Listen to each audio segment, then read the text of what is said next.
and gentlemen, welcome back to the LCO. Base race? It's a base race! They're marching, they're flashing, they're gonna go for this one! I don't believe this! I do not believe this! Only aim for perfection, ain't no half-stepping. I'm gonna take you back, spitting facts, you gotta live with that. Who got it? Who won it? No problem, we mobbing. In the city, Topoon! do or die, it's either all or nothing. Best believe I'm leaving out with something. Anytime I got the crowd jumping, throwing raves, know they fierce.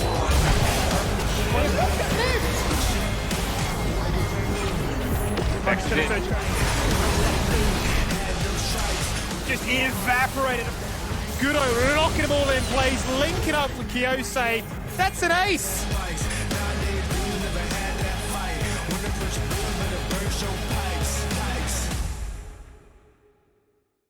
Ladies and gentlemen, welcome back. It is the LCO delivered by Menulog. It's a beautiful Tuesday afternoon, and of course, I'm joined by Kitty, who now understands who Auntie Donna is. We definitely gave her a little lesson there. Yes, I do now. But we're also joined by two lovely gentlemen over on that other couch there. It's Skimmy and Rusty, according to the lower thirds there. Boys, how are you feeling going into today? And did you enjoy that documentary? It's pretty cool. I think I've used my swear jar allowance for the entire year, so that one's gone out the bucket. But yeah, absolutely awesome. I love montages. We've got some insane editors in the region. We've got some insane production. This split alone, it's awesome. It really is. Now, Kitty, you watched that one. You weren't here last split. Last split? No, last year. No, that was last split, wasn't it? Yeah, it That was was My last brain split. is absolutely Kitty was here for fried that one. right now. It's Either okay. way, you didn't get your say on the video, but do you want to have your say right now? Do you remember that series? I kind of just want to repeat what Rusty said. That was probably one of the best best of 5 series we've seen in Oceanic League of Legends. I've always been an OPL fan for the longest time, and now I get to work on the LCO, and that is probably the craziest thing. I don't think I've ever seen a Nexus surviving on one auto attack 2 times in 2 different games. It's Just ridiculous. nuts. Completely ridiculous. And that's why it is pretty much sitting there as the greatest best of 5 we've probably ever seen. However, look, that game between Chiefs and Order may be in contention, you know, It was depending a on good who you 5-game are. series, yeah. But there was a few good 5-game series coming through last playoffs. And you guys better believe that once we get to playoffs for Split 2 this year, there's going to be just as much fun, just as much action. But look, we had a lot of action yesterday, so we've got to get through this pre-show. Let's have a look at the highlights. Let's have a look at what happened. There was a big, fatty upset, Mammoth beaten Peace, which is the first of what I believe will be many, but the meta may not, Rusty.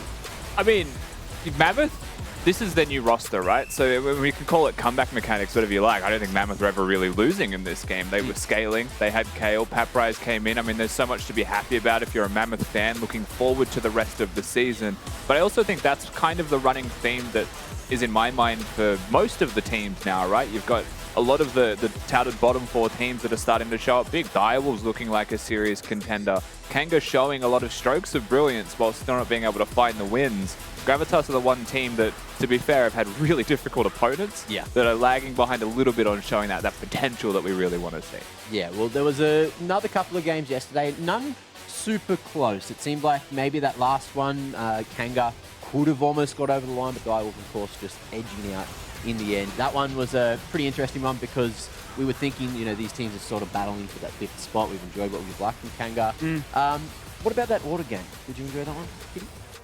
The Order game was really good coming. Well, I think Order lost, right? They did. Yeah. That was the Xerath. The Xerath game with the Camille jumping on. Yeah. Okay, well, Order, maybe go back to draft and cook something up. Coach Sarah, I'm looking at you. But I think a lot of these games where Order have lost, it's because of their draft. And picking Xerath in that situation was really tough for Kisei because he couldn't actually express his skill in the early game because Xerath isn't that early game champion. It was just a good situation to see, you know, that grand final rematch, just to see where both the teams' forms are at with a couple of roster swaps for both. And having a look at the standings here, of course, we got PGG and Chiefs at the top of the table. That may change. Well, It has to. It has to. It It has literally has to change after today unless something goes catastrophically wrong. 3rd place, you got Direwolves and Peace. Mammoth and Order there in 5th, and 7th place, Gravitas and Kanga still winless, which also may change after today. So we'll see how that one goes, and let's have a look at what games we are going to be feasting upon. Chiefs and Pentanettas that first game. That's why the documentary was there, to get you all excited for it. And you better believe I'm damn excited to see how this one goes. It's going to be the form check we've all been waiting for. And it is, of course, the game of the week, which we were talking about yesterday. Now, Direwolves and Mammoth as that second game at 7 p.m. 8 p.m. we've got Order and Peace, yet another sort of form test for both of these ones. Peace, you know, they copped that L yesterday up against Mammoth. Didn't really look too crash hot, so we'll see how they fare up against Order, who also have had a rough couple of games to kick off their festivities in this second split. And then to round out the day, the battle of the bottom of the table for the moment. Both teams on 0-3, Kanga and Gravitas. I'm still interested to see how that one goes, because I feel like, you know, flip a coin for that one, Rusty. Yeah, I mean, Mammoth, Gravitas, Kanga all kind of started the season today or yesterday, right? So really the 0-2s are just pretend they never happened. They've just started 0-2 in the season. So you could just say 0-1 for both teams playing against each other. Something's going to change and trajectories will definitely be shifting. Is this to do with your mind the gap that we had in the power rankings? From No, it's more the rosters. The gap's still there. Okay. There is still a clear gap for me between fourth and the rest. Okay, well, that's what you got to talk about. Now, something else we need to have a quick chat about as well is some champion stats. So, these are some very meta champs right now, and a lot of them have some very high pick and ban percentage. But the win rate on a few that we may have expected to excel, especially considering it's this Enchanter meta, isn't as good as expected. Skimmy, do you have anything you want to touch on here? Yeah, we had that one clear gameplay by Gravitas where they had essentially full Exodia, apart from the fact that they didn't pick the GP, they went for the set instead. Bit of a David and Goliath situation there, so the stats are a little bit skewed in that regard. The GP, though, I suppose heavily in favor, promoted by Tien more so than anything, right? He's really trying to draw that one across the line and say, it's a broken champion, why are we not first picking this? Or why are we not just guaranteeing that you are a top laner that can play it when top laners are crying it's a little bit boring? Have some fun with things, right? I think the interesting one, right, is you're looking at Lucian, 6 games, 100% win rate, always paired with Nami, which is not on that screen, but it just really speaks to volumes of what we were mentioning, perhaps even yesterday, right, with the Mammoth situation, where you are a team that needs to come out guns blazing, you need to win in the early game, and Lucian Nami unlocks that, right, as opposed to fully relying on this late game hyperscaling, which can be a bit of a trap for some of those teams. So I think it's exciting. Karma is definitely one of the ones that I think I know you've been a little bit upset about, right? Because it is very much like, hey, let's play Enchanters and maybe in a different region, maybe in a better standards. Karma Ezreal looks insane, but why not? Why not just play Lucian Nami instead? I think our AD carries are good at Ezreal. I just think that you have to be great at Ezreal for Ezreal to be good. Right? At the moment? I don't know if that was like a tongue twister. I think Ezreal, because literally everything's a skill shot. If you're not really good at Ezreal, then you may as well pick another champion. Like I've said this before and I will say it. If you're not one of the best Ezreals in the whole server, not just in the LCO, stick to Sivir. Sivir is the easy version of Ezreal that I think provides a lot more and works with Karma as well. Well, when I'm thinking of Ezreal, you know, we may have, you know, an ADC slipping back into the mix today that did play a lot of Ezreal over the last year or so we might see that one picked up. You guys will find out later who that will be, of course, when we get to that game. Kitty, anything you want to touch on in terms of all of these champs here? Well, I think Skimmy has already taken my point where I said that Lucian Nami has a 100% win rate in the LCO right now, where Karma is kind of a bait pick. 0% winner over 4 games is kind of worrying for us, because Karma is supposed to be an S tier enchanter compared to those compared to the other champions like Sona and Janna, but people aren't using her to her full extent, in my opinion. And I think Karma paired with the Sivir is extremely good. You don't need engage. Karma and the Sivir becomes the engage. So I think we're seeing a lack of Sivir in the current meta and in current plays. So I think Karma is really suffering from that. Okay, now that is it for the stats. We've already spoken about these champions that are quite meta, but now we may just get to be the champions as well. Oh, you know what that means? Yeah, I do. Do you want to do it today, Yeah, Rusty? you can do it. Is his throat? Yeah, I'm not going to do it. Yeah, it is time for the LCO champion Conundrum! Yes! Is today the day luck's with you? Is it now your life could renew? Then you must play the game, cause I have to proclaim life's a game of chance. Ooh, yeah, it feels good. Now, we are going to be playing Celebrity Heads again. Yesterday, we did players in the LCO. Today, we're going to be doing champions, and we're going to throw in a few extra rules as well, because yesterday we did a lot of guessing, asked a lot of questions, and managed to smash it through really quickly under the minute timer that we had. We're still going to have that minute timer. However, we're just going to have 3 guesses at the actual champion that we are. And look, unlimited questions, but the 60 seconds still adds that pressure because, yeah, there's a few things going on. Now, we, of course, can't see ourselves. We're not going to be able to cheat. So we'll go from left to right again. Okay. Rusty, Sure. you'll be first. Okay. Skimmy, would you mind grabbing one Let's of the grab one. cards? I really am the test on how difficult these new ones are Yeah. every time, aren't I? But I feel like, you've got the largest amount of experience, so There we go. hopefully that Beautiful. works out. Now, That You're- laugh, I would have wasted a guess already. Just from Kitty's laugh. Just waste it. you're looking pretty. Yeah, waste it, Anyway, waste it. look, we've got 60 seconds. They're Your time champions, no starts. skins, right? Just the champions. Just the Yeah, champion. cool. Ready? Time starts now. Am I female? No. No. Am Don't I think so. an animal? Mm, My time's no. being I'm going to wasted say by them. no. No. Yeah, no. Am I a monster? Yes. Yes. Okay. Am I from the void? Yes. Yes. Am I humanoid? In No. No. Nope. do I burrow? No. No. Do I have a teleport ability? No, No. unless you selected as a summoner spell. Do I summon minions? No. No. No. I'm so stuck already. Do I have a knockup? Yes. Yes. Yes. Am I Cho'Gath? Yes. Oh, not First bad. guess, he's done it. Good. So good. Not bad. Not How bad. close was that? Can I get a time check? Was that like 45 seconds? I think he had 20 left. Yeah. Yeah, Not pretty sure. good. It's getting Pretty good. That was going through the list of void 14 champions was seconds tough. left. So Yeah. Oh, it was really close. My internal clock was Not bad. feeling it there. Anyway, Skimmy, your turn. No Doing the cheating. honours. Rusty, do him the honors. Hey, I can't. Don't There he laugh. is. Don't giveaways. there he is. Hey. Yeah. All right. I'm useless. So I was the worst one yesterday, right? So Okay. unlimited guesses. Oh, no, unlimited questions, but only 3 guesses, Only right? 3 guesses. Gotcha. Your time starts I can't spam. now. All right. Am I void? No. No. No. Am I a cat? No. No. Get that one out of the way. Am I a meta champion? No. No. Never. Have I been played in the LCO? Yes. Okay. Mm. Am I a flexible champion? Can I be played in multiple lanes? Yes. Yeah. Yes. Okay. Am I Swain? No. No. I went straight in for You that went one. straight You will. for it, yeah. Why not? Why not? Confidence. Am I primarily a mid laner? Yes. Yeah. Probably. Yes. Yes. Yes. Question mark. Yes. Depends on who you ask. Just pretend that question didn't exist. Okay. Yeah. Am I icy themed? No. No. No. No. Am I fire themed? No. No. No. Okay. Damn. Am I rock themed? No. This is an avatar. These are my options. Am I? Yeah. Am I 6 water seconds. themed? No. No. No. Take guesses. Am I LeBlanc? No. No. No. One Am I second. Gnar? No. No. Oh, that's kind of close. Nice try. Now, do you want to take it off and have a look at who you are?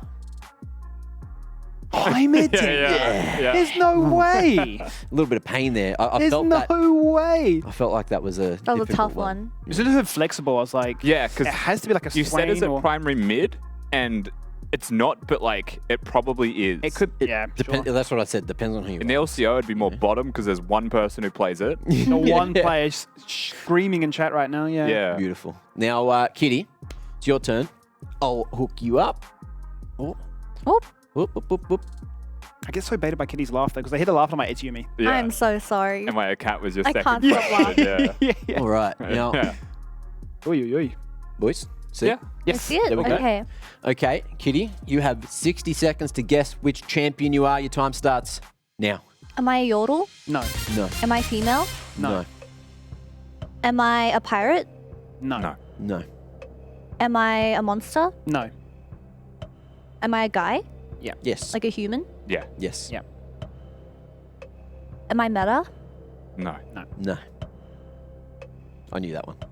Am I a Good magician? No. No. Do I use magic? No. No. Do I use weapons? Yes. Do I use a gun? No. No. No. Do I use swords? Yes. Do I have a cape? Yes. Oh, yeah, Probably. Yeah, sure. Yeah. Am I Talon? No. No. Does he have a cape? I feel like he Um, does. I don't know. I feel got like told he by would. production he does. Yeah, he does. Okay. he has a Okay. cape. Okay. Clearly not a prominent Does he figure. look young? Yes. Yes. Does he have a sister? 7 seconds. Yeah. Aphelios? No.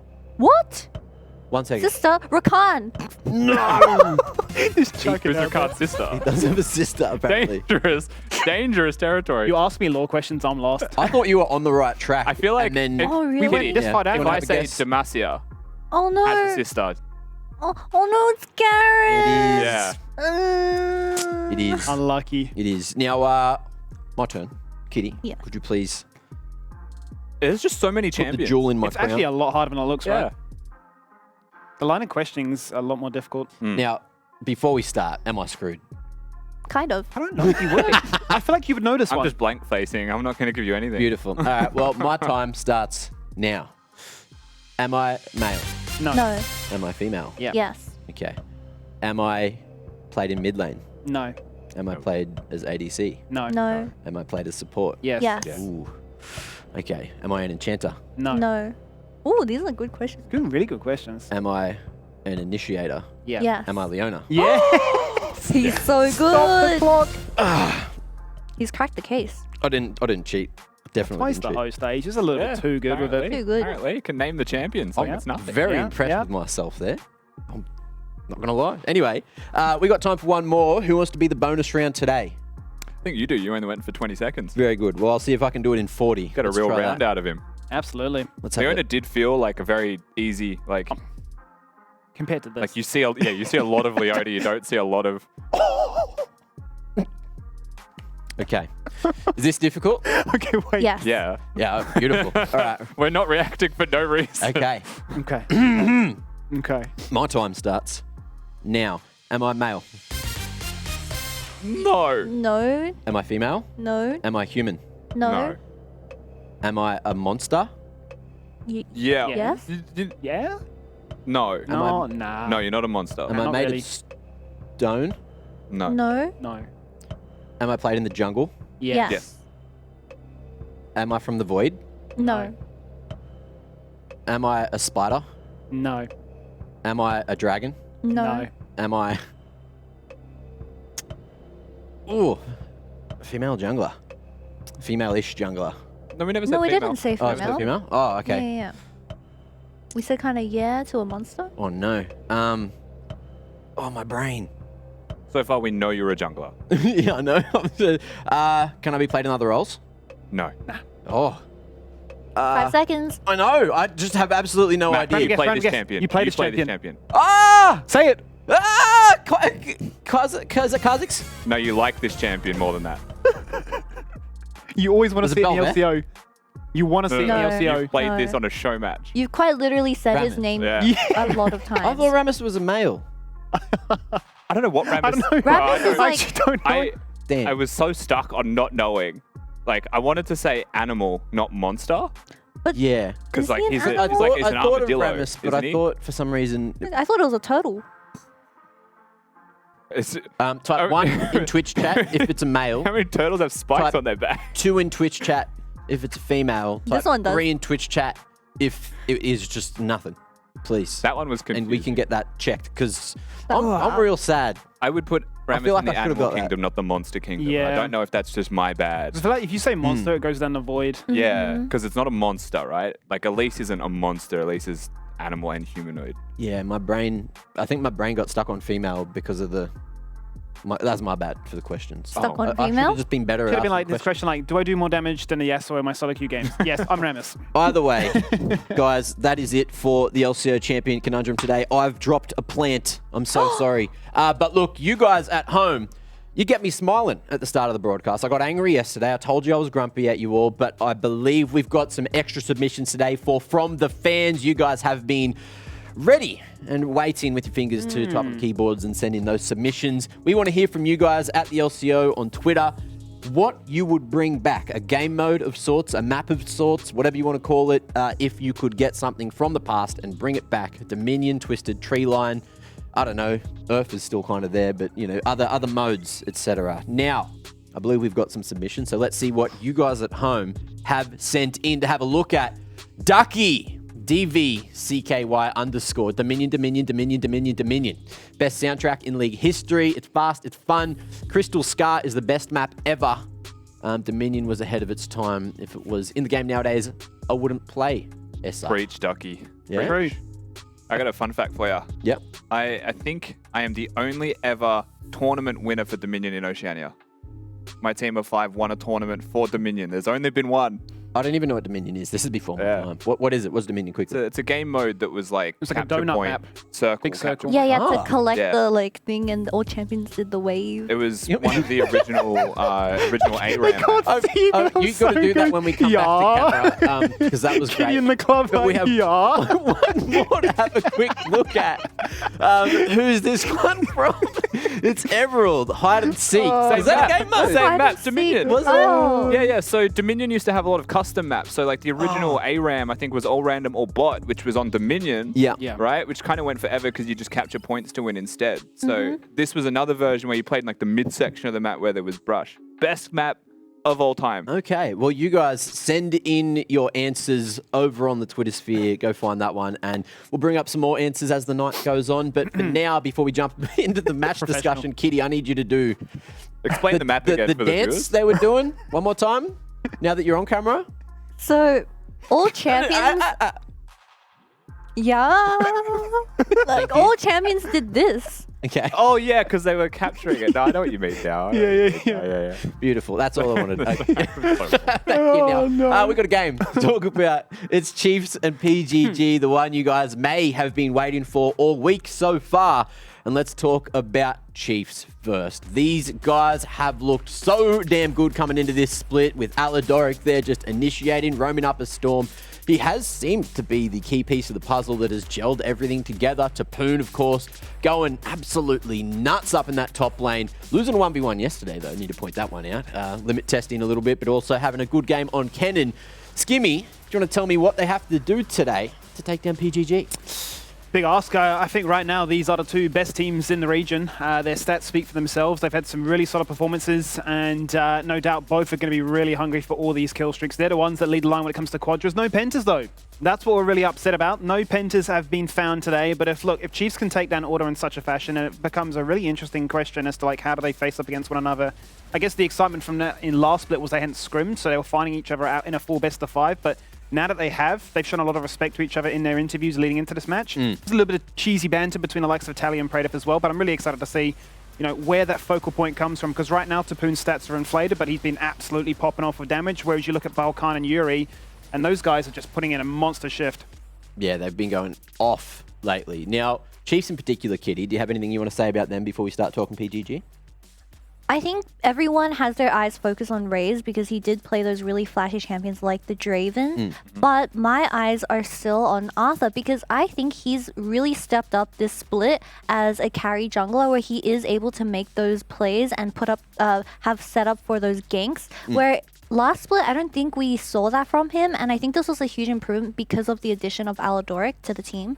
Okay, well, we'll see how that statement evolves going into this one, but there's that second team we've got to chat about, and that's PGG. So let's bring them up and see who they're going to be playing today. Oh, it's the 5 you'd expect. Yuri, of course, the MVP from yesterday, popping off on the Galio. BalKhan just tearing up a storm. Praedyth as well. Quick little quadra to end that game. And Rogue, this meta is pretty much his for the taking, isn't it, Rusty? You could say that, but it really hasn't been until this split. So that's the interesting thing. Remember, the first week of LCO, we spoke to Praedyth, and he had on record that Rogue wanted to learn and play Enchanters because he never really did. He is more of a Thresh Leona player. Yeah. And has since adapted to what feels like just playing Lucian Nami permanently 21 games in this season, probably if no one bans it away from them. But so far, I would say he has been the best Nami that we've seen. He's been incredibly clean. And so is the whole bottom lane between both of them, right? It might be a 2-2 support Lucian until the last team fight, but Praedyth is a team fight monster. Right, he always has been, and that's something to continue to look forward to in this matchup today. It's going to be an interesting one, right? Like, PGG, they want revenge. They started spitting words in the interview before we were ready for it. That was Praedyth in particular. The man was just going a little bit crazy, and I want to see if he can back it up, if he can walk the walk, not only talk the talk, because we've seen him talk the talk for a fair amount of time now, but head to head. Who are we expecting to do the most work here for Chiefs? Like, which lane are our eyes going to be looking towards? This mid lane matchup, Xayah up against Tally. We'll see how that one goes. Hey, Skimmy? Yeah, I think Yuri and Tally's going to be an interesting one, right? Because I feel like, Tally really can play pretty much anything. He could go Yasuo, he could go all down the the angles of the Galio, the Twist of Fate, whatever it needs, right? He can be a facilitator, but he can be the hard carry at the same time. Whereas I look at Yuri and say he doesn't want to be the guy that wants to be playing like a support Galio or a Karma mid. Yeah. He'd much rather, look to showcase a lot of that flair. And I've become quite interested, right? Because if we look at the bot lane, for instance, just slightly pivoting for a second, Lucian Nami being a highly contested one. Well, what about like Diana Yasuo if that is going to be a consideration, right? If these teams are going to say, we need a Veigar, we need a Zillion, we need some way to try and protect our major AD carries, why not just bust out some wombo combo? Even if you look top side right now, like Topoon versus Winter are very different playstyles. Almost like Winter is the Tally in this situation where he's saying, I'll display the support of champions, I'll make the rest of you guys look good. So stylistically, very different, but in different lanes, I would say. Yeah. Okay, well, look, someone that we can have a chat to about all those questions Skimmy was throwing. Do you know who we have for the interview, Kitty? Talking about stylistic, I believe it's Raes on the other side. So Raes, how have you been living up in Brisbane? It's like surprisingly cold compared to other years I've been in, like playing in OS, so Okay. I don't know, it just feels exceptionally cold this year, but besides that, it's always nice. So we actually had a couple of questions yesterday. Kitty was giving us the special on how to keep your hands warm when it is cold. Do you have any strats? Do you just have hand warmers? We had some hand warmers, but I think like the guys already ditched them, so I don't know, we just turn on the heater. I don't like have anything in particular for myself, so just the heater, I guess. True. Can I have the hand warmers? Well, make sure to send me those hand warmers after this game. Sure. But let's talk about your game that you're about to play. So both Chiefs and PGG are currently undefeated. So what is going to be the defining factor that is going to separate the two teams and elevate Chiefs to the first place? I think it's just ultimately going to come down to like, team fighting and skirmishing between us. I think both of us don't really want to back down from like a fight with each other. I think it's just because of ego mainly, but yeah, I think like when we face each other, we're the two teams that we want to beat them more than any other team in the league, and like they want to beat us more than any other team. So I do see them like as our biggest competition, and yeah, we want to take it to them. Like we don't want to play slow, we just want to destroy them 20 minutes. I think my main question that I have for you guys as well is, now that both you teams are screaming, you and PGG, do you think that's going to factor in because you might have seen what you are, getting ready to bring out on stage? Yeah, they seem like a bit, I don't know, there's something different about them this split, but maybe they'll like still falter again in the playoffs. We'll see if someone steps up. Okay. And talking about previous games, I've been looking at your past games where you haven't actually put out anything like the traditional AD carry where you are the hyper carry. So tell me about the decisions that you guys have made in these drafts. I think it's just not like our style to play like these hyper carry AD carries, and I don't think, besides like Kog'Maw and I guess Twitch, I don't think like they're good, and I don't know, it doesn't really fit like my play style to play those champs. I would rather play like those aggressive early game, just take it from the early game and snowball there. Okay, well, we'll see how that goes for you, Raes. Of course, it is time for you to jump on into the Rift, and we'll see how you go today against PGG. Thank you. Always good to chat with the big man, Raes. Man's just been putting in so much work in that bot lane lately for the Chiefs, and it was interesting to see, even with the insight, that they are playing against PGG in these scrims. They're not really that phased. They're just going to play their game, do their thing. Yeah, the thing that stood out for me is like even Raes acknowledging something's different. With PGGs. So something's different. You can't pinpoint exactly what it is. And I also kind of get those vibes from them, right? It feels like that loss that they had in Split 1 really got to them. Like they had the boot camp. They seemed serious. I feel like for me, if I was to pinpoint a single person, it's like Yuri just seems so much better. Yeah. Like, BalKhan was good. That Winter has always had the potential towards the end of that split. But Yuri started so strong that for me, that's actually a huge point of difference in this matchup. Yeah, I think that Yuri Tally matchup in mid is going to be so interesting to watch through this game. And speaking of this game, tell me how you're vibing this one. Def fan vote time. Get your Twitch points on the line and tell us which team you think is going to win. If this isn't 50-50, I'll be disappointed. That's all I'm saying. So get those Twitch points in and let us know what you think is going to happen here. Now, I wonder what we think is going to happen here. We got our predictions as well to have a quick chit chat about. Kitty, who have you gone with? Oh, we have actually. No. Sorry, I really want to hear that, but I'm gonna let you finish. Rusty, PGG. What's going on? I'm just picking the winners, Mac. What do you mean? The winners? Yeah, just tipping the winners. You want to know why? Why? Yuri is going to beat up Tally. Oh, I have it on good authority from Praedyth. yeah. I actually think My that dad's going to beat up your dad. what I actually think is going to happen is they're going to end up with like a Lucian Nami again bottom. I don't think the Chiefs are afraid of it. I think they'll go center Tam Kench in response. And Yep. I actually just think the Lucian Nami is going to run them over. Talia has to be banned away, but then they've got the Diana Yasuo combo, like Skimmy kind of said what I was thinking earlier. Yep. And I really think they're just going to pull out a team fight and smash them early game. Okay, some high-level stuff. Kitty. Now here's the thing. What if they ban the Lucian away? Callista. Yeah. Praedyth plays Callista? I have no idea. That's cap. That's cap. I've never seen him play Callista in my life. They've got He's egos. not going They're not to going to ban Callista. away the Lucian Nami. That's not an ego thing to do. Yeah, but losing is also not an option, so... Ego losing 50-50 for these teams when they play each other, isn't it? That is true, that is true. But I think if they do potentially take away the Lucian, Nami's not going to be taken out. And Yeah. we haven't actually seen a rogue in this new meta where melee champions aren't that popular. So it's going to be really exciting to see two of the best melee support players going up against each other, especially when we saw Ali's Nautilus for the first game. Well, I really want, like, if I wanted Chiefs to win, I would want them to pick the Callista themselves and do, like, Callista Leona and just go crazy on them. Like, that, I think, is actually really good for the Chiefs if they do that. Okay, Skimmy, what's your thoughts on this one? I'm just scrolling through trying to see the last time that Praedyth played the He's Callista. never played I'm it. not sure he has. He's played Callista back in Split 2 last year. Oh, Oh, okay. He's got apparently 7 games of Callista in his career. I'm a genius. oh, So it's possible. Cheering. There you go. I'm It's certainly sorry. possible. Yeah, wouldn't be surprised. Is it still Cap Kitty? That's the real question I want to ask. It's going to be cap for next game. He's not going to pull it out for next game Okay. is what we're going with. Okay. Well, look, we're still not quite there just yet. Let's talk about this Rogue and Aladoric matchup. Aladoric, of course, had last split off. He's now back. He was really leading the charge on Peace last year and has been doing the same thing here. I feel like for Peace. Rogue, though, really has been putting in a lot of work, hasn't he, Skimmy? I think if we weren't in a China meta, it'd be a big contest over Leona and Rakan because those were their two bread and butter champions for when they were both in the hot seat. So I think if there was ever an argument to be made for a Callista, obviously then Nautilus or so can certainly come in. But if if the Nami or the Lucian, one of the two gets banned away, certainly a consideration to say, well, let's just fight fire with fire. Let's engage. Let's not really rely on the rest of our team like BalKhan or Arthur to try and lead the line. So. Certainly a lot of considerations. Just, I guess it's a big question as to how much they want to reveal this early on in the split. Well, let's see what they are going to reveal in terms of the draft because, ladies and gentlemen, Champ Select is ready. Who's going to take it? Chiefs or PG? Let's find out.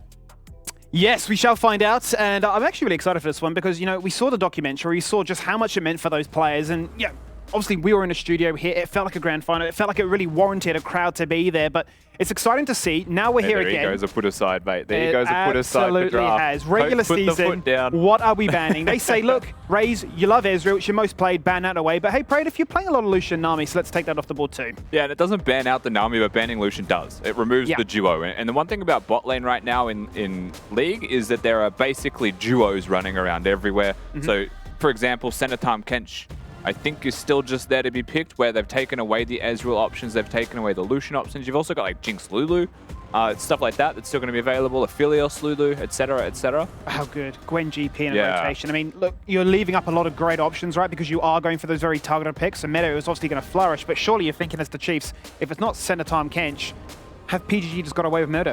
You'd expect Senatam Kench to be locked in here for sure. That is a surprise if they don't. It could be just lock in already. Could be Senna with like other champions. If you have watched other regions as well, Senna Seraphine is a duo that I would like to see more of. Sure. But we've named a couple of bot lane duos already. What is interesting is that outright it is going to just be an Ahri locked in. Now, when you see Gwen, you would assume that it's going top lane, but with the Gangplank there, you're actually starting to assume it's more going to be a jungle Gwen. Yeah. And so the traditional counters to Gwen aren't going to be seen, right? The Jax, the Vladimir, not options as much as they would be otherwise. Where we have seen them played competitively. So Gangplank top is going to be seen. The Gnar matchup for good Gnar players, they get through it fine. The better the Gangplank, the harder the matchup actually is. It's very much a skill expression lane. But this has been picked as a matchup plenty of times, and it's just confidence from both players. So definitely something that a Gangplank can scale in, but top end will be appropriately careful, you would expect. And now I'm lost. Is it a Gwen mid?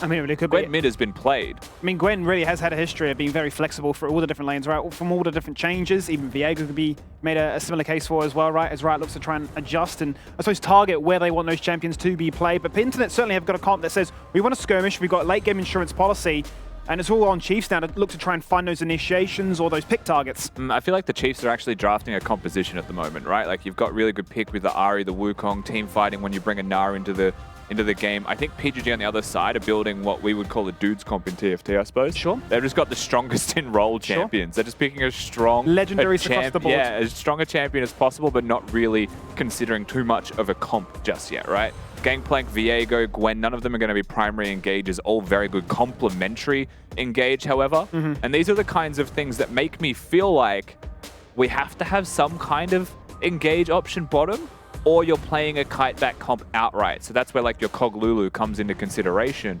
But with that in mind, both teams are just banning ADCs. And they really we are going down the list. We certainly are. There's 5 already removed. If this is an Aphelios ban, which it might as well be, we know that certainly Praedyth, if he can get it, he would. Twitch, obviously, another consideration as well.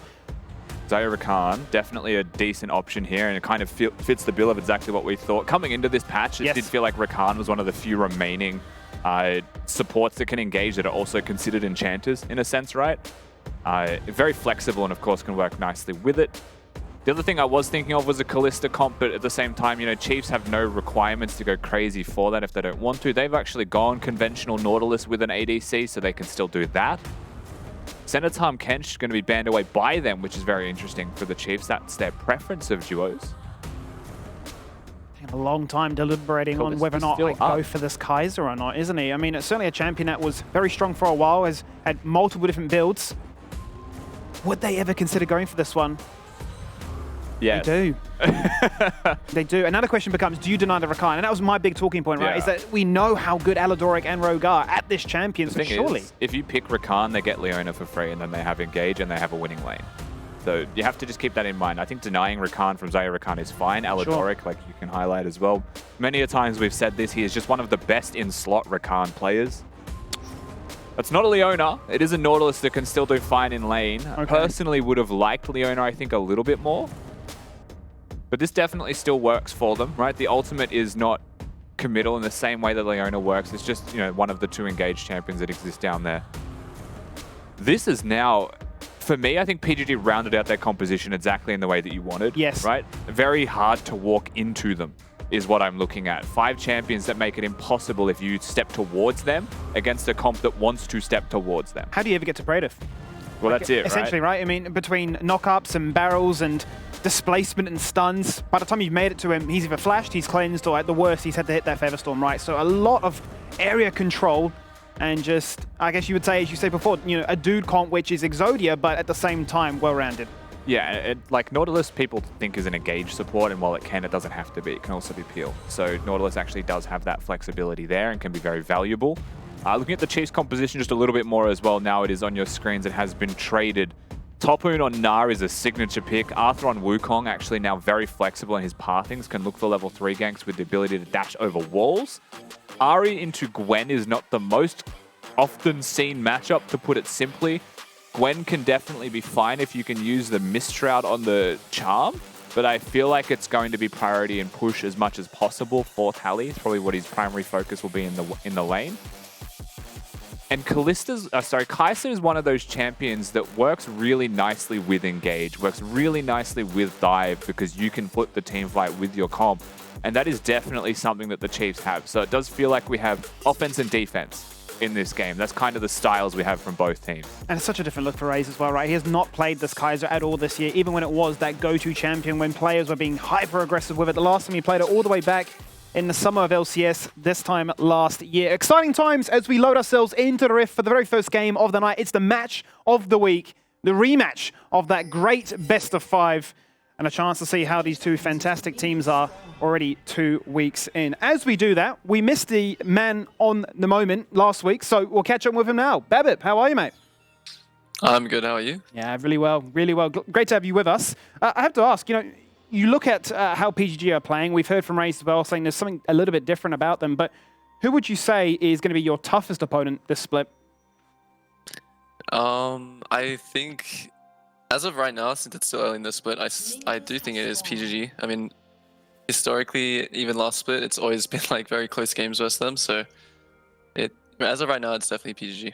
No doubt. Well, what did you make of the draft? Because obviously there was a clear direction to try and remove as many of these AD carries as possible. And what we have described as an Enchanter meta certainly has come down to let's just give a bunch of protection and ensure that both Raes and Praedyth can pop off.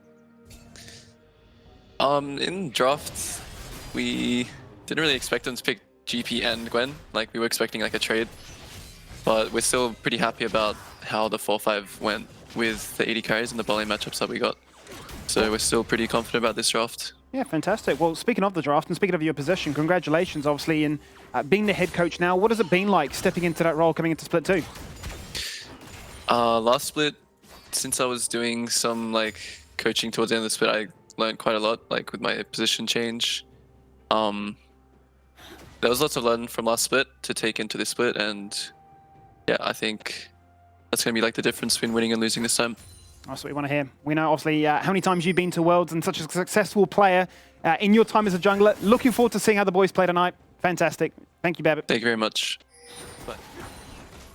Big bips, mate. Good to hear from him. First time we get to 2 weeks in. Little engage going to be seen bottom lane, but bone plating means there's not too much that's going to happen down here, Skimmy. But it is level 2 to level 1 in favor of the Chiefs, so just a bit of early priority. Shouldn't be too surprising when you see the matchups. And really what you will be seeing down there between Rogue and Aladoric is controlling the lane by controlling the brush to the side. Whoever has control holds the key to the world in that lane. That's basically the way it's played out. But both can, of course, deny the other one's engage really nicely. Top lane also, it was a leashless start from what I saw. Winterer and Topoon just looking to trade blows constantly. Gangplank wants to do it every time he has a grasp proc up, where Topoon looking to auto-attack as much as possible, as well as move around as much as possible. Tally. Kill was looking on for a second there, forced out that flash as the Ignite had been committed.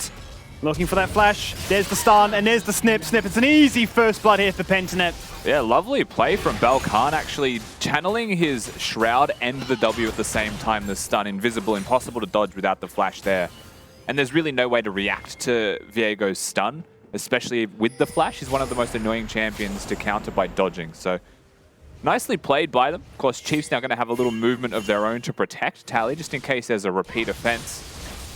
I think Yuri actually looking for a base more than anything else. Yeah, looks to be the case. You did see Arthur and Aladoric link up for a second, lay down a lot of vision in the bottom half of that river. A small detail with this, Skimmy, is the difference between teleport versus ignite. You obviously look at the first blood and say that's huge for Pentanet.gg, but the reality is until Yuri gets to base, Tally teleports back and actually has priority, gets to place better vision potentially. These are the types of little details that could amass into a Drake at 6 minutes or something, you know? Certainly could. And the power spike that you'd be wanting to achieve with that first blood can't be fully realized until he does go back. And right now, underneath that turret, it does raise the question, what will that do to influence these two junglers parving? Will they look to try and find themselves that easy repeat into the mid lane to get that kill, or at least full stack crash so we can go back to base? Bit of mind games being seen in bottom lane right now. Internet.gg obviously very aware of where Raes is. The fact that Aladoric shows confirms that he should be in the third bush also, but there's a little bit of a roam from the Rakan. Something that you'll get very used to seeing from Aladoric. Always trying to actively move around the map. But in reality, the first kill is just going to be that. We need to look at the CS difference really across the board to see if there's any kind of tangible leads. And up until this wave gets collected by Raes, there certainly is bottom. And that's really reflective of the gold difference, you know? The first kill, 400 gold, plus what you're seeing bottom. That's been the big talking point for these two teams so far, is that Chiefs have been up by the 15-minute mark, up 5k gold. You look at Pentanet, up by 3. It's really been a case of them winning early game and just never letting go. Topoon also, by the way, while we're looking at him, such an expert of Gnar that he almost always hits Mega as a wave is crashing and wants to threaten demolish procs because it is so much easier to do when Mega. Winter in one of these very awkward positions where he needs the base, has no mana, has a biscuit to sustain for a little bit longer, but means he can't use his Q to trade with Topoon, so can start to run away with the lane. Of course, the experience advantage, Mega Gnar crashing, always a threat. PGG not going to be protecting him, obviously, as they are playing towards the other side of the map. This get consumed, and this wave will be best farmed under the turret as possible. BalKhan will go for that first Drake of the game. Cloud taken off the board. Topoon, though, getting a little bit cheeky here. Orange is eaten, but a fair bit of damage being procced by the Hyper. There it is. And just making his life a little bit of a misery. Bit of a menace to deal with is the old Topoon when he gets this Gnar. Can run away with lanes just by min-maxing as much damage as he possibly can.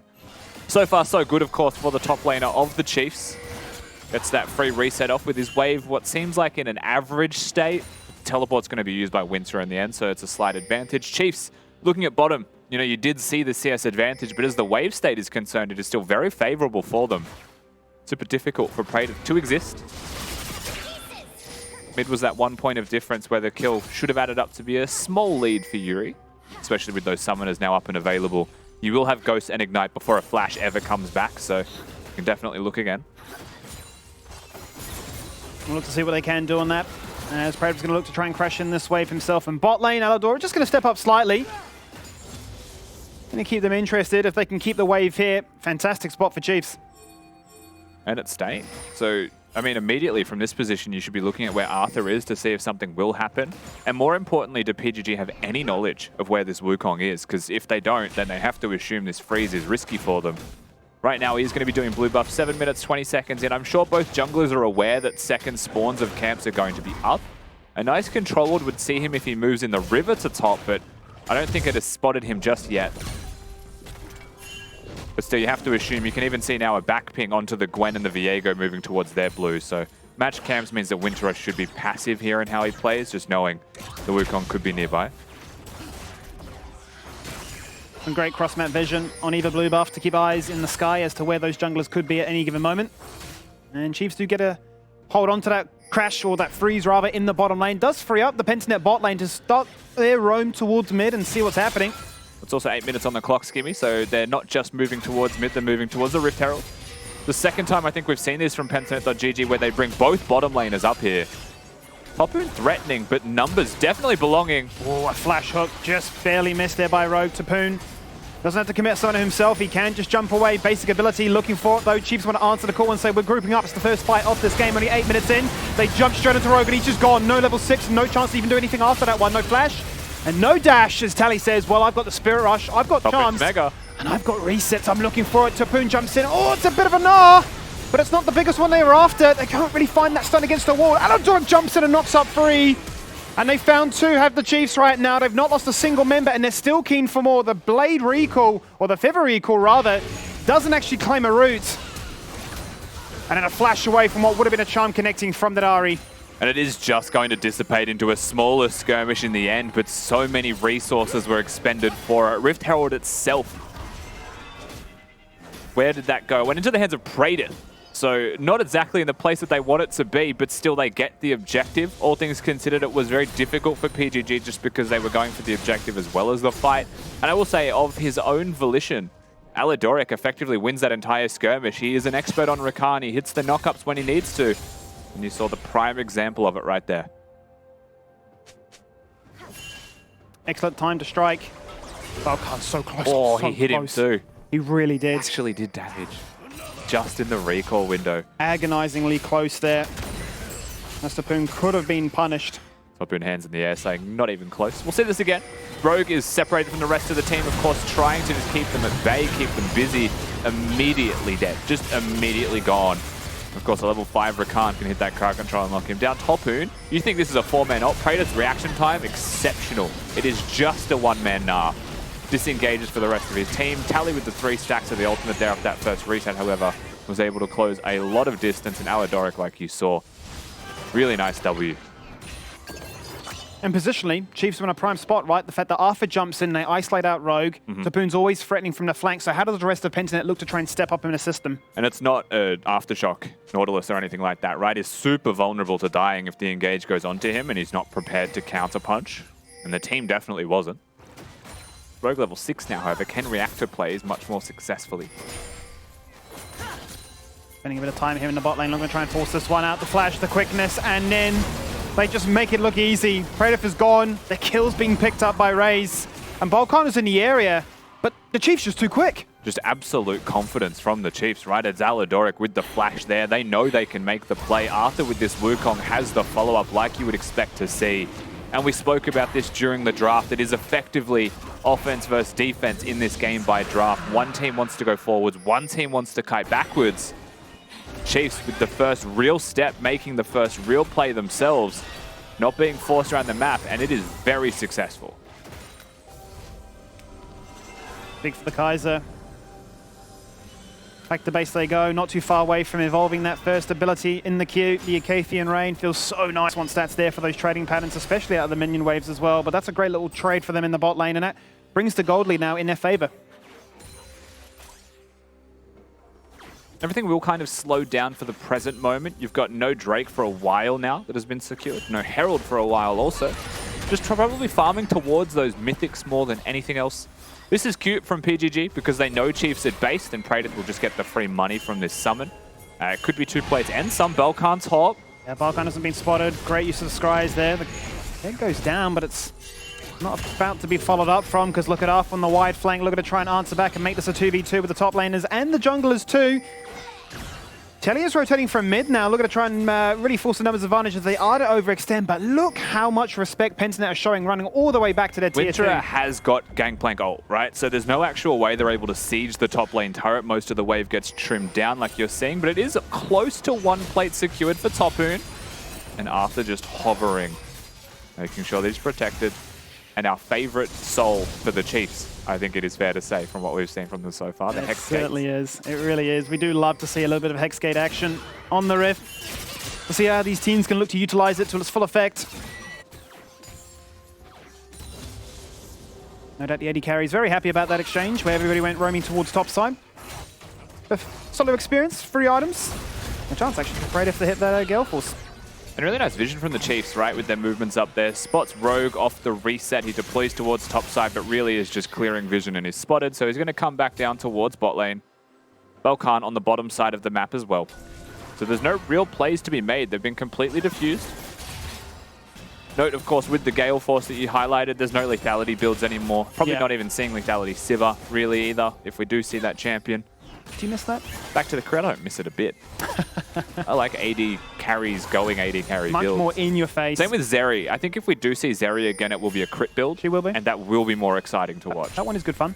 We don't need any Bruiser boys playing. Oh, that's a good hook. Looking for the full all in here is Aladoric looking to try and play tag team and say, I am the better support. Out goes BalKhan with the ultimate and a flash away as well. But Raes is in with the ultimate. He's not found the kill, but he's done enough damage.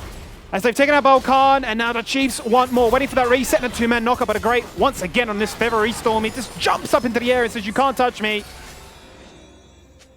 Chiefs say, well, we had to disengage them. Yuri hovering, but doesn't have any way to close the gap because Tally gets there first. Chiefs just constantly putting their best foot forwards and really not allowing any approach from PGG. Just weathering them really nicely. Yes, it wasn't the first kill going the way of Raes, but he keeps them busy, you know, keeps them entertained. The Viego changes his mind. Oh, maybe Raes is inting here. I have to go on him.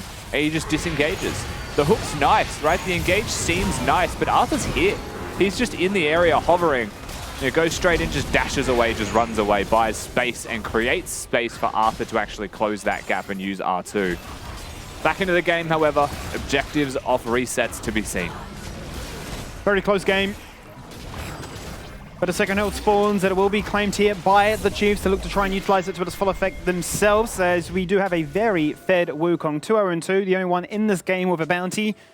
And I'll try it again topside. This time Winter does not have the luxury of that cannon barrage to assist himself. He's forced once again back to that tier 2. And especially in a 1v3, you don't take any chances. You know what is interesting here? I was just looking at this, is Yuri's decided to go for the plated steel caps as his boots of choice. Of course, he's into a magic damage opponent. That does make you wonder.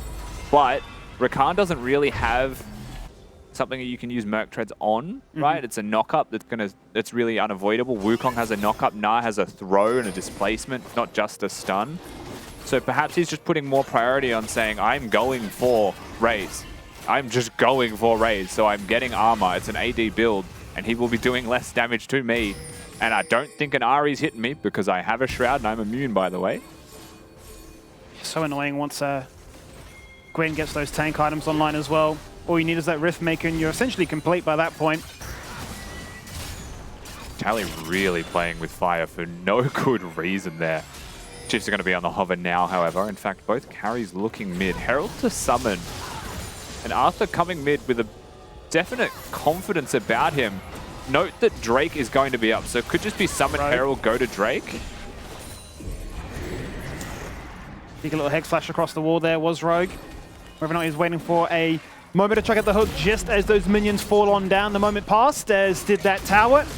That's gone, but it does mean Winter can look to answer back in the top side himself, completely left to his own devices. Chiefs will do the same in the bot side and say, well, we're going to make this an unfair fight, make it a 2v1. Also at the same time, we're going to go for a Drake as well. Multiple things happening all over the map. Yeah, it should come as no surprise that Winter is going to be playing cross-map here. Of course, does have the ability to use his ultimate to still influence the skirmishes as they happen. Recall is going to be found and be successful by Yuri, means there's no risk of a dive. I'm not sure a dive would have happened until Arthur got there, however. We'll be here as the wave crashes now, essentially to ensure that the turret goes. That's what they're really after. If Yuri overstayed his welcome, then he definitely would have been looked at. Topoon once again. I mean, I can't stress this enough how ridiculous it is that he always seems to hit Mega Gnar as a wave crashes on a turret. Like, how does he do that? Knows the champion inside out. I think that's why it was a big talking point yesterday when he went into Toppy, right? And Toppy was the one to play tonight. And you say, well, you're going to take that champion into a guy that loves it. So they gave him a run for his money. Committed the ult as well, just to trim that wave. Oh, once again, it's happened. Yeah, it's actually twice now that just as he's based, someone dashes on him. The old sweep attack not going to do damage. Trinity Force done for both top laners as well here, so duelist items to be seen. Definitely going to be seeing a lot of 1v1 skirmishes between the two. Lethality is the follow-up for Winterer right now, not going the crazy crit build. Once again, towards that top side. Really wanting to keep this GP down nice and early. It does not get out of control too early on into this situation. 18 minutes in. And they're the ones planting down all the vision in the enemy's base. And keeping a big Silk Road from mid to top. Yeah, also denying all of the vision from Fencenet.gg, right? There's no wards left for Rogue. Has to reset, has to base, or has to get reinforcements from his team. Yuri just going to put his face in. Yeah, Yuri's not faced by this whatsoever. I mean, he's just going in for the 1v4 right now, saying the rest of the team's going to come across. There's the depth charge across the wall. There's the shutdown. Arthur's being taken out of the game right now. Now they're going to look to try and run down Tally, who said, well, this was meant to be us getting the jump on you, but it's really backfired against us. Charm goes across. But BalKhan's not going to mind. And they're going to find themselves in a 5v4 situation, looking to answer back to their own mid-tier 1. Yeah, they're going to have a look at this mid-turret. I don't think they have the ability to commit to it. No Nautilus ultimate. It would have been a flash hook or something, potentially. And at the same time, Topoon has controlled the bot wave so that someone has to deal with that one. So you take the kill. That was a shutdown, I believe, as well. An extra 150 in the pockets, and they'll just take the money and be really happy with it. This game is still dead even in gold, 18 minutes in. Still definitely anyone's game. Does raise the question of scaling. I don't think that one team purely outscales the other. I think, you know, both teams have a reset factor into their team fights. Between an Ahri, between a Viego. Gangplank scales really highly. So does a full AD Xayah and a full AD Xayah. Sure. Keep that in mind. I think it does actually come down to execution more than anything else. And the burden of execution, if engaging, belongs to the Chiefs. But if PGG are ahead, it's really difficult to find an engage angle that isn't just a Nautilus who dies for it. Maybe a Zhonya's Nord angle. The dream. If you can get the whole zone. Absolutely. We do not want to see a support sitting on those sneaker arm guards. It does feel very bad. But regardless, you raise a really good point. I feel like if PGG can keep at this momentum, if they can find themselves in a spot where they are deploying to a Baron or a Drake first, how do you face check that? I mean, essentially, it's going to be Topoon and Arthur having to cop a bit of a beating to try and get themselves into that position. I think what you actually do if you're PGG is your 1-3-1, even though you don't have a teleport for Yuri, is really nice. Like the scaling of a Gwen and a Gangplank in side lanes, super high. And I don't know if an Ahri wants to be in the side lane dealing with either of them as the game gets later and later. So certainly something that you could expect to see from them. You know, if we get to 30 minutes in this game plus, those two are going to be absolute lethal weapons in side lanes. And it's very, very difficult to deal with an Exhaust Xayah and a Nautilus if you're trying to dive them.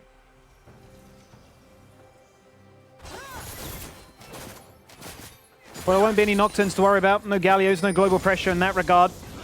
But certainly raise a good point in terms of side lane control being of utmost importance. And whether or not Pentanet will be given that opportunity to strike in that fashion and cruise themselves into a position where they can say Soul Point on the line or Baron, whatever it may be. Because we stare at a situation, 35 seconds. And Chiefs could look to say, let's go for a Drake. Gwen top. no teleport. Recalling now means that by the time he gets to the pit, give him 20 seconds from the current moment, it's effectively going to be up and ready. If PGG want anything to do with this Drake, they would be face checking. So it isn't a guarantee that they will contest this whatsoever. I would say it is more likely they look for mid priority and see if a mistake is made by the Chiefs, or if the Chiefs want the fight, then it's okay to be a little bit late. Range just gone to Mini. He's just spotted out that multiple members are coming around through the blue side. How do Pentanet get themselves into the river? Charm is on. And the kill's as easy as that. That is the squishy nature of a Nautilus that's not running the Aftershock, as you already mentioned. Heaverstorm burnt super early, actually stacked on top of the Cannon Barrage, almost like they were expecting Chiefs to go further. I mean, Rogue just dies. Again, the Nautilus showcasing exactly how difficult it is to be a Nautilus in this comp. The opponents just engage onto you. You don't have Aftershock, you don't have a stopwatch, you don't have a means to survive. Just dies. This is one of those situations where I will reiterate my feelings. I'm not saying I'm objectively correct, but Leona lives for longer there by pressing W. Could be a Leona angle. Also a little bit better laning phase. Either way, it's free, right? That's three Drakes for the Chiefs. That's a win condition, 100% set in stone for them. 22 minutes into this one means it will be a 25-minute, or 27-minute rather, soul if they get the Hex Soul, and that is actually game-winning. It's huge. And it's interesting, right? Because Chiefs right now have the quickest average game time in the entire league, 24 minutes, and everything seems to be wrapped up and done. So I don't believe this is going to go that distance. Absolutely not. But certainly we're seeing them go from the Drake into the Baron and say, well, let's just do it all again. Because if you have to try and face check us in this position, it's hurting. It is Rogue that has to cop that one. Rogue maybe copping it again. Chiefs ready. Looking for it. That's a massive three-man Cyclone. Raes jumps in straight away, gets exhausted, doesn't even mind. He's going to hold their cleanse. That's how confident they were in their ability to output maximum DPS. Two very easy pickings as the Pentanet bot lane have fallen on down. And just a nasty combo from the Chiefs. They make it look so easy. It's hard to even get excited with how clean they make that work. No vision in the pit. Aladoric playing goalkeeper here. Yeah, Aladoric. Oh, BalKhan's failed to flash across the water. Krags. He's just going to die for that one. Topoon jumps across and says, well, that's as easy as you like. Needlework will not snipe it. The blast cone back in guarantees it. It was never a 50-50. But in those last two skirmishes, Pentanet have fallen.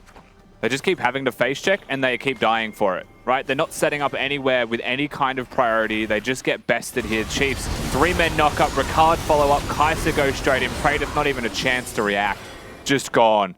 So nice by the Chiefs. That is just textbook using vision to set up for a team fight and engaging at the same time, and you love to see that.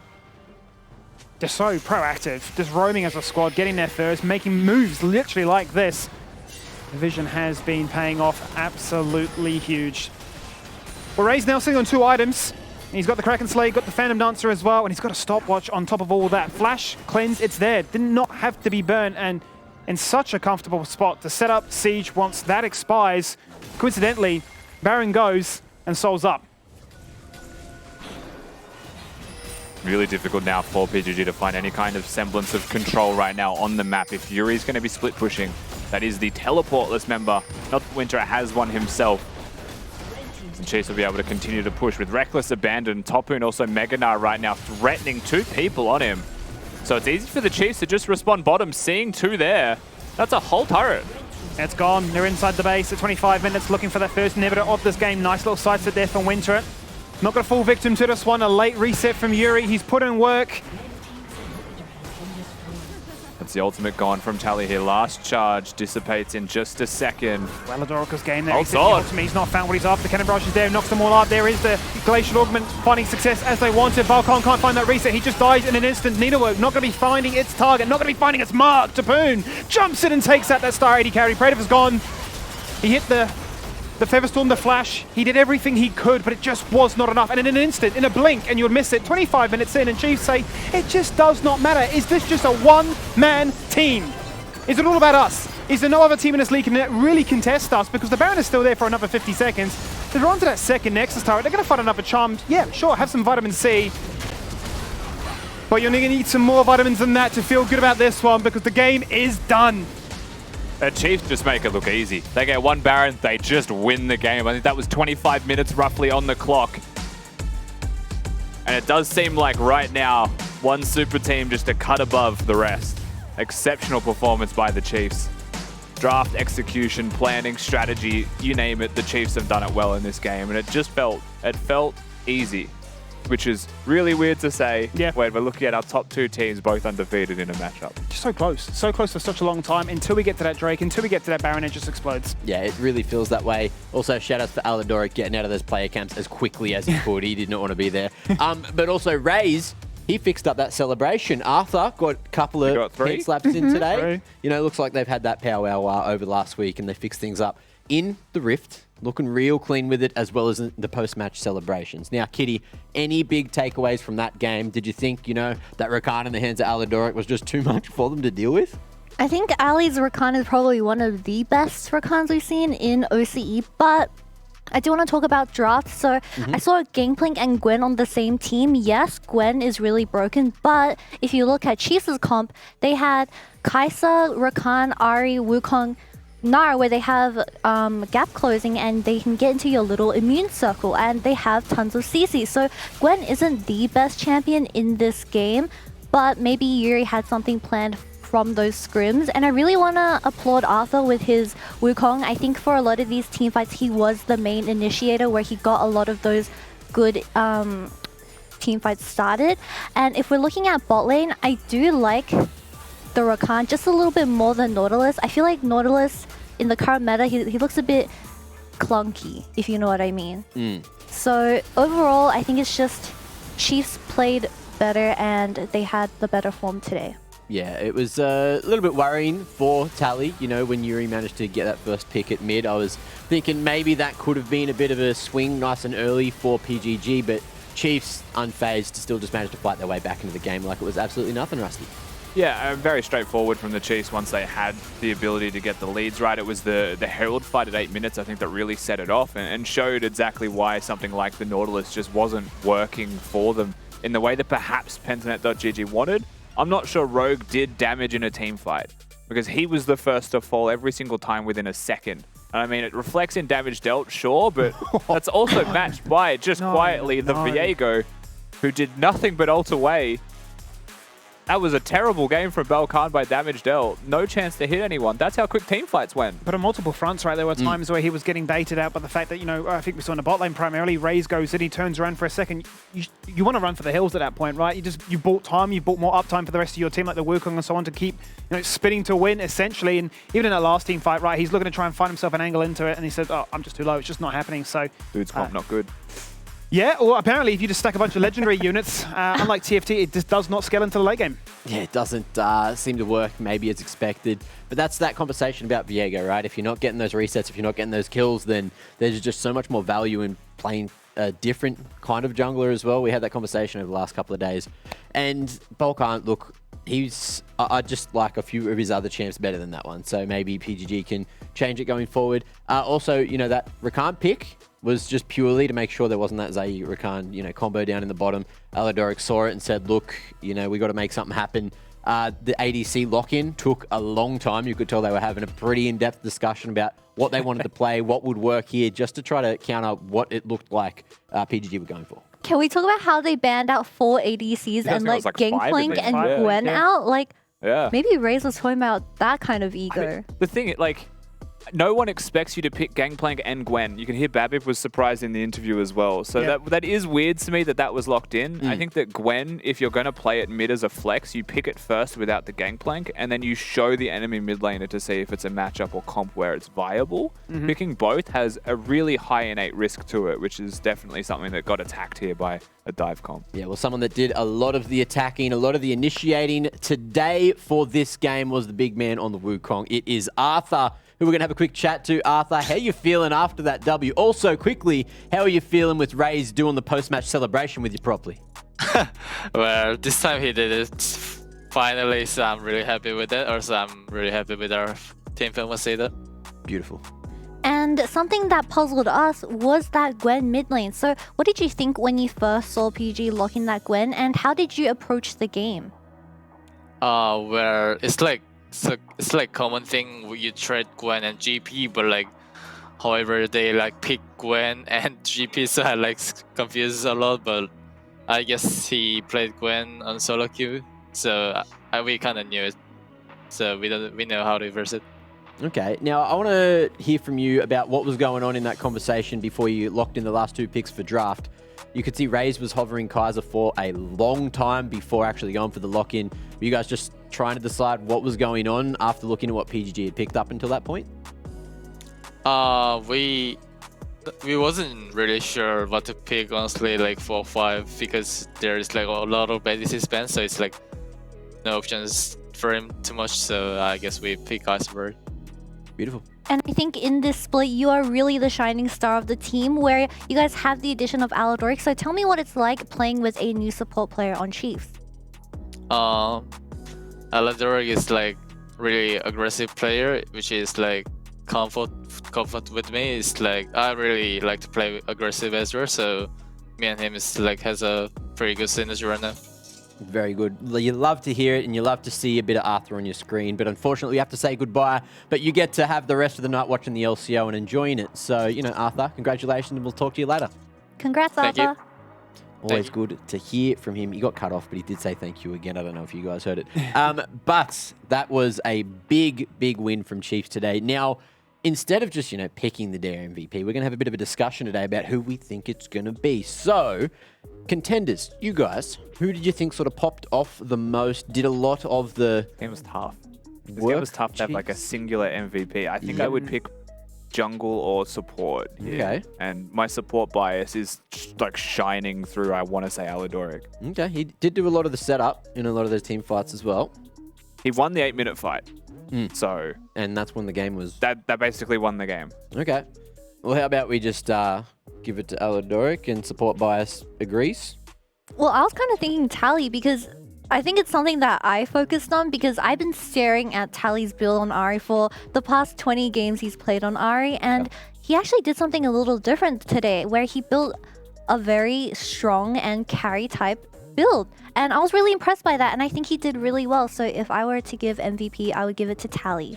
But what he needs to do is just not build Everfrost and you get the kitty vote. He built Everfrost, but he built Soul Food. So kind of a Chad move from my end. Okay, Skimmy, any thoughts? Yeah, I think I'm the same as Rusty. Probably Aladoric or Arthur. I think I'm leaning towards Aladoric a little bit more. Okay, well, I will lean also towards the side of the screen, but also Aladoric, who will be the Dare MVP for the first game of the day. Man, did a lot of the setup down in the bot lane, and Deathless as well, which is always a nice little bonus. 90% KP, and he only got 10 kills participated in. So I guess overall it was a pretty low kill game between these two teams. But again, another fast one. Chiefs, I didn't expect them, Kitty, to do it in 25.5 minutes. It's 59 wards placed down in a pre-30 game. How does he do that? Zombie Ward. Zombie ward? Alright, Ward. he's It was been that one cheating. time, He's right? a But the hacker. Raptors He's like cheating. 5 in He's that one cheating. bush, Yeah. wasn't it? It was crazy. Zombie Ward is cheating. I'm just throwing that one out there. Okay, Zombie Ward's cheating, It is. and Aladoric stole the Dare MVP from everyone else by just The one we stats. gave to him, Yeah, the one we just, you know, fully debated upon and decided upon. But look, we got more games to get into here on the LCO, delivered by Menulog. So come back after this break for the second game of the day. It's going to be Direwolves up against Mammoth just after this. Rogue maybe copping it again. Chiefs ready. Looking for it. That's a massive 3-man cyclone. Rage jumps and straight away gets exhausted. Doesn't even mind. He's going to hold their cleanse. That's how confident they were in their ability to output maximum DP. Hey, look, menu pog. You know my auntie, Donna? Donna Kebab? Yes. Banger. Yes. It's an easy clip. Anyway, so Mac, why did you go for Chiefs today? Because they're unstoppable.